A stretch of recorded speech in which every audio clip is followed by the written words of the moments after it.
উপসরকার। শাকিন বল। চাঁদপুর সদর। সৌদিত নাকি খুব গরম, তাহলে কি ডজন খানেক তালের পাকা সাথে নিব? দেখেছিস হাসান ও কি বলছে? বুঠা এরকম মূর্খের মতো কথা বললে তো বুঠা তো সৌদি আরবে এন্ট্রি হবে না বে।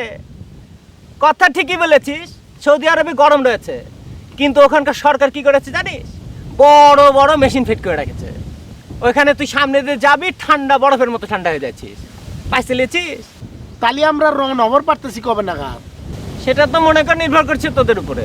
কাগজপত্র তো সব আমি ঠিকই করে রেখেছি, এখন শুধু টাকা দিবি, প্লেনে যে উঠে পড়বি, প্লেনে স্টার্ট দিয়ে দিবে, ব্যাস। অবশ্য তোর টাকা তো সব সৌদি হয়ে গিয়েছে। শোন বুঠা, বড় দেখে করলাম একটা ব্যাগ কিনতে হবে কিন্তু, বুঝেছিস রে? আচ্ছা দাদা, একটা কথা শুনলাম, সুরেশ নামে কেউ নাকি সৌদি যাওয়ার পারে না। এসব ফালতু কথা তোকে কে বলেছে বুঠা? দেখেছি। শোন, আসল কথা হচ্ছে টাকা, বাঁচতে পারছিস? টাকার গায়ে তো লেখা থাকছে না এটা সুরেশের টাকা, এটা হাসানের টাকা, এটা রতনের টাকা। টাকার গায়ে লেখা থাকছে এটা বাংলাদেশ ব্যাংক। বাঁচতে পারছিস তুই? এখন ক্লিয়ার হয়েছে তো? এবার যে 500 টাকার 1000 টাকার নোট আনতে বলেছিলাম, আনিছিস সবাই? বার কর দেখি। আমার তো টাকা পয়সা জোগাড় হয়নি, আর তাছাড়া আমার স্ত্রীও চাচ্ছে না। বউর উপর যার কন্ট্রোল নাই, তা তো সৌদি যাওয়া দরকার নাই। তোর মধ্যখান থেকে তোর জন্য আমাকে যাওয়া ঠেকে রয়েছে, তা কই তাহলে ফাইনাল করে দে যে যাবি না, তাহলে তো হয়ে যায়। কি কোন সরকার সাহেব? না না, আমি তো ওদের সাথে কিন্তু একমত হতে পারছি না। হাজারো গাঁয়ের ছেলে একসাথে ওখানে যে কথাবার্তা তো বলতে হবে নাকি? ওখানকার লোকজন তো কথা বলবে সব আরবিতে, এটা বাঁচতে পারবে নাকি? কথা বলার জন্য লোক লাগবে না? আর হাসান, তোমাকেও বলছি, উন্নতির জন্য একটু বউকে বস করতে পারছে না, তাহলে উন্নতি করবে কি করে? বাঁচতেই তো পারছি না এগুলো।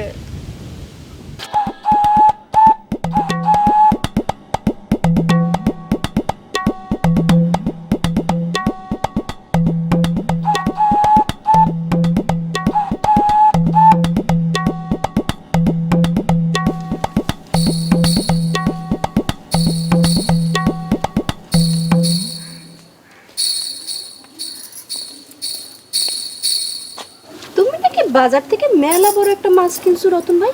যাক, চাচা তাহলে বাড়িতে এসে কথাটা কয়েছে এত বড়। ওই আমি একবার ভাবলাম চাচা কাছ দুপুরে মাছ দা ভাত খাওয়ার দাওয়াত দিই। আচ্ছা, চাচা কি তোমাকে আরো কিছু কয়েছে? কয়েছে তো অনেক কথাই, কিন্তু তুমি যে জমি বিক্রি করে ফুটুনি দেখাচ্ছ, কাজটা কি ঠিক হচ্ছে? এটা তুমি কি কথা করছো জ্যোতিকে? আজ বাদে কাল আমি সৌদি যাব, বাজারে যায় কি আমি আলতু ফালতু মাছ কিনবার পারি? আমার একটা মান সম্মানের প্রশ্ন হয়ে গেছে না? ইস, মাছ কিনবার যায় খুব মান সম্মানের কথা ভাবতিছো, তাই না? আর বিদেশ যায় যে তুমি কি কাম করবে তা চিন্তা করিছাও? আরে পৃথিবীর কোনো কামই ছোট না, আর আমি সেখানে যাইয়া ওই রাস্তাঘাট চার দিব সেটাতে কেউ দেখতেছে না। তুমি আমাকে একটা কথা কত, আমাকে তুমি কি চিন্তা করলে? সে কথা তোমাকে আমি আগেই কয়ে দিছি রতন ভাই। সেটা তো অনেক পুরানো কথা করছো জ্যোতিকে, এখন তো আমার বিদেশ যাওয়া ঠিক হয়ে গেছে। আচ্ছা, এখনই কি আমি তোমার ওই ভালোবাসা পাওয়ার যোগ্যতা অর্জন করিনি জ্যোতিকে? দেখি আব্বাজান রে কয়া তুমি কত বড় যোগ্যতা অর্জন করিছাও। জ্যোতি, ও ভালো কথা, তুমি তো সৌদি যাচ্ছ, সেখানে কিন্তু মেলা গরম। এই গরমের মধ্যে তুমি রাস্তাঘাট ঝাড়ু দেবার পারবে তো?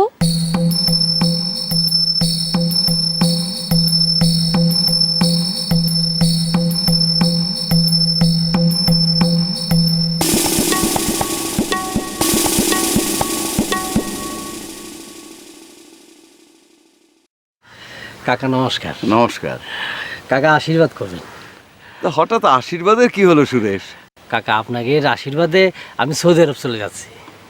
কও কি সুরেশ, তোমরা সকলেই যদি বিদেশ চলে যাও তাহলে গায়ের গতি কি হবে? গায়ের মুখের দিকে তাকায় তো নিজের জীবনটা নষ্ট করতে পারি না কাকা। হ্যাঁ, তা অবশ্যই ঠিক। তা তোমরা দল বাধ্যে বিদেশ যাচ্ছ, খোঁজ খবর ঠিক মতো নিয়েছো তো? আজকাল শুনছি কিরকম সবাই ফাঁদে পড়তেছে।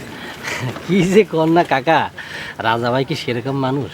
টাকা পয়সা অবশ্য কিছু খরচ হইতেছে, তা জীবন উন্নতি করতে হলে তো কিছু খরচ হবেই, তাই না? তা কাকা যাই, রাজা আমার কইছে 2-4 দিনের মধ্যে প্লেন স্টার্ট দিব। প্রস্তুতির মেলা বাকি আছে তো। আসি কাকা, আশীর্বাদ করুন। আস।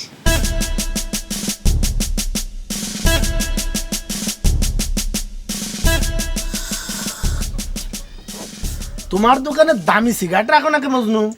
চলে না তো। আর ওই চা খাওয়ার পর একটা ভালো সিগারেটের টান দিবার না পারলি সবকিছু তো মিথ্যা হয়ে যায়। হ মজনু ভাই, ভারী অন্যায় কথা। রতন ভাইয়ের মতো মানুষ তোমার দোকানে বইছে আর তুমি দামি সিগারেট রাখো না, এটা কি ঠিক? যাও শিগগির নিতাই বাবুর দোকান থেকে গন্ধওয়ালা সিগারেট নিয়ে আসো। আইজ বাদে কাল সে বিদেশ যাবি, এটা তোমার বোঝা লাগবে না, তাই না রতন ভাই? রতন ভাই, শুধুই কি চাই হবি? 2 দিন পরে সৌদি যাচ্ছ, ডলার কামাই করবা। এইরকম একটা নামের মানুষ যদি শুধু চা খাওয়ায় তাহলে কি সম্মান থাকে?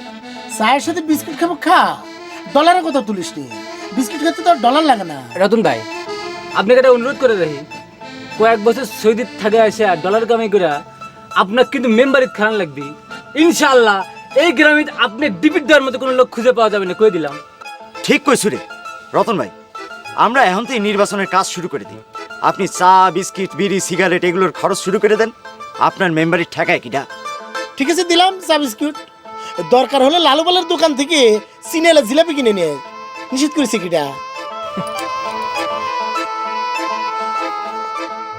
কিন্তু আমার একটাই অনুরোধ, ওই সৌদি থেকে ফেরার আগে কথাটা যেন কোনোভাবে ফেলাস না হয়। আউ ফিলাসফার যাবি কে? আপনার বিদেশি টেহা আর আমাদের গায়ের খাটনি, আপনার মেম্বারের ঠেহাই কেটে আমি দেখে নেবো, তাই না রে? হ্যাঁ এটা ঠেহাই। রাতুল ভাই, মার্কাটা কি হবো কই গেলে ভালো হতো না? আরে মার্কেট চিন্তা পরে হবে নি, আগে তো সৌদি যায়নি। আচ্ছা কিটা যাবি জিলাপি আনতে? যাও। এই এদিকে আস। লালু পালের দোকান থেকে গরম গরম চিলি জিলেবি নিয়ে আসো, যাও।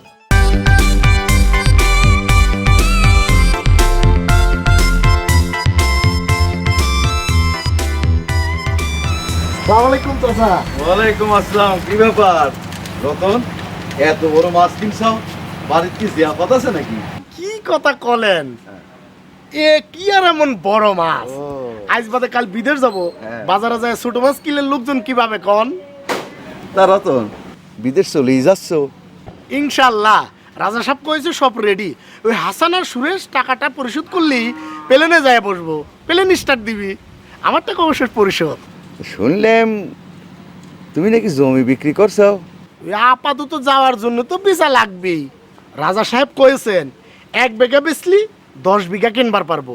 ওই যে কানের মধ্যে পানি দিয়া ওই পানি বার করার মতো ঘটনা আর কি।